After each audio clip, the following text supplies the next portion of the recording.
भाई big boss में पहले हफ्ते में 8 खिलाड़ियों ने दिखाया असली दम, बाकी सबके सब इनके सामने रहे फुस्की बम। भाई बिग बॉस 18 6 अक्टूबर को इसका सफर शुरू हुआ था और 8 6 14 एक हफ्ता गुजर चुका है।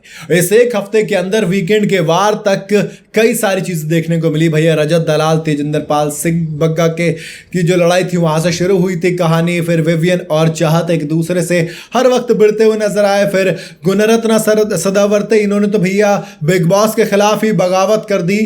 तो ये सब कुछ देखने को मिला। लेकिन इस एक हफ्ते में वो कौन से खिलाड़ी थे जिन्होंने अपना जलवा दिखाया, जिन्होंने पब्लिक को एंटरटेन किया, जिन्होंने पब्लिक के बीच अपनी पैठ जमाई, जिन्होंने पब्लिक को इंप्रेस करके कहा कि भैया हमको वोट दीजिए और पहुंचाइए हमको फिनाले में टॉप 2 में। सबसे पहला नाम एक ऐसा खिलाड़ी जो कि जिसके बारे में कहा जा रहा है सिद्धार्थ शुक्ला की तरह खेल रहा है। नाम है विवियन डिसेना। कलर्स के चहीते हैं, कलर्स के दामाद की तरीके से रहते हैं। प्रीमियर की नाइट पर ही उन्हें फाइनलिस्ट बता दिया गया था और जब से घर के अंदर आए हैं विवियन ने खुद को इस तरीके से सबके सामने प्रोजेक्ट कर दिया है कि वो सबसे तगड़े खिलाड़ी हैं। चाहत पांडे से झगड़ा हो या शहजादा धामी को आईना दिखाना हो, कहना गलत नहीं होगा कि दोस्त विवियन डिसेना पहले हफ्ते में वाकई में घर के नंबर 1 कंटेस्टेंट बनकर आए हैं। नंबर 2 पर कौन है? नंबर 2 पे मैं बाद में करूंगा। नंबर 4 की बात करते हैं। नंबर 4 पर कौन है? नंबर 4 पर गुणरत्न सदावर्ते हैं। एडवोकेट साहब, डॉक्टर साहब, कुछ भी कह लीजिए भैया, कैमरे के ऊपर पहले दिन से नजर आए हैं। जब भी आप बात करेंगे इधर उधर के डंके की चोट पे कहते हैं हम डाकुओं के खानदान से हैं। भैया बग्गा के साथ दोस्ती निभाना हो या फिर करणवीर की क्लास लगाना हो, तो कभी घर वालों को हंसाना हो, बिग बॉस के खिलाफ बगावत करके अनशन पे बैठना हो, हर जगह गुणरत्न सदावर्ते नजर आ जाते हैं आपको। कभी पीछे नहीं हटते, वो आगे रहते ही रहते हैं। दोस्त नंबर 3 पर कौन है? नंबर 3 पर मेरे ख्याल से एक ऐसा कंटेस्टेंट है जो ऑलरेडी विनर है।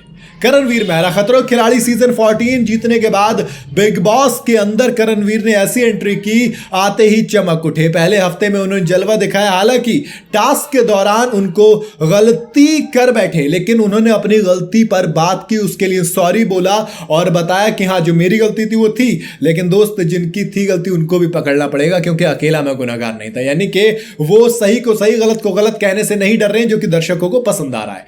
नंबर 2 मेरे हिसाब से चाहत पांडे हैं। दोस्त चाहत पांडे बिग बॉस से पहले दिन से छाई हुई हैं। आप भले से कह दीजिए कि चाहत पांडे सिर्फ रोती रहती है, लेकिन लड़ाई झगड़ा करना हो, अपनी बात के लिए अड़ जाना हो, किसी का भी खौफ नहीं खाना हो। विवियन से हर कोई घर में ऐसा लग रहा है कि दबाव खाकर रह रहा है, डर कर रह रहा है, लेकिन चाहत अकेली ऐसी कंटेस्टेंट है जो कि दोस्त जलवा दिखा रही, किसी से भी नहीं डर रहे। और इसीलिए मैं आज कह रहा हूं कि चाहत टॉप 5 में जाना लगभग पक्का है। मतलब पहले हफ्ते गेम देखने के बाद तो यही लग रहा है।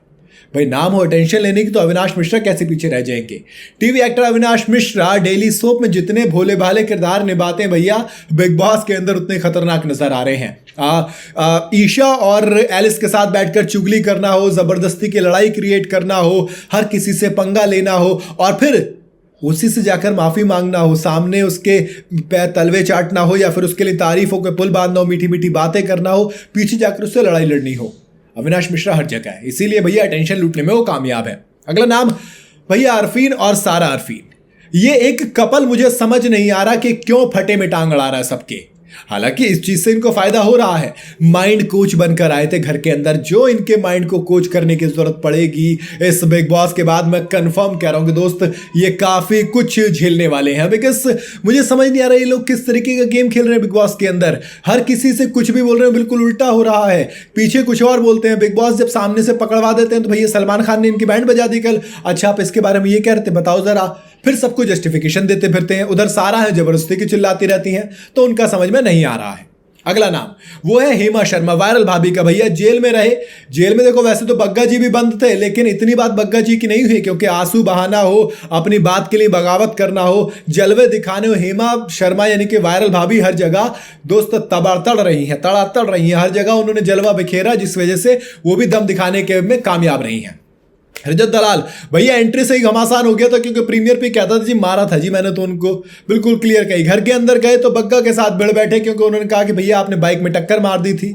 मतलब घर में शिल्पा शिरोडकर को रुलाना हो, अविनाश से भिड़ना हो, चाहत पांडे को रुलाना हो या फिर नायरा बनर्जी को रुलाना हो, हर जगह रजत दलाल आगे रहते हैं। लड़ाई में, फालतू की फटे में टांग देने में, जबरदस्ती चिल्लाने में रजत दलाल आगे रहते हैं। तो भैया इनका नाम चला है। बाकी ईशा सिंह, शिल्पा शिरोडकर, बग्गा, एलिस, कौशिक, चुम, दरांग, शहजादा दामी, मुस्कान बामने, इनको तो छोड़ ही दो, और नायरा बनर्जी फीके फीके से नजर आए हैं। हालांकि दूसरे हफ्ते में जलवा कुछ और दिख सकता है, क्योंकि श्रुतिका अर्जुन ने थोड़ा सा आप वीकेंड के वार वाले एपिसोड में थोड़े से बोलती हुई दिखी। मुस्कान बामने की तो आवाज सुनने के लिए तरस गए थे। नायरा बनर्जी ने खुद को पूरी तरह से बदला जब सलमान खान ने उनको कहा। तो देखेंगे कि पहले हफ्ते में जो ये कंटेस्टेंट मतलब बिल्कुल फीके फीके से रहे, वो दूसरे हफ्ते में कम बैक करेंगे, या फिर जो ये जलवे हमारे भैया टॉप 8 ने दिखाए हैं, यही आगे जाकर टॉप 5, टॉप 3, 2, 1 में निकल जाएंगे। क्योंकि एलिस को बिग बॉस ने कहा है कि वो टॉप 2 में जाएंगे। अब कैसे जाएंगी ये देखना दिलचस्प होगा। बाकी आपको क्या लगता है, आपके हिसाब से क्या वाकई में यही 8 थे जिन्होंने जलवा दिखाया, या इनके अलावा भी आपको कोई और लगा हो तो आप मुझे कमेंट में बता सकते हैं अपनी राय। बाकी वीडियो अगर आपको पसंद आई हो तो इसे लाइक और शेयर जरूर करें। जाते जाते चैनल को फॉलो और सब्सक्राइब जरूर करते जाइएगा।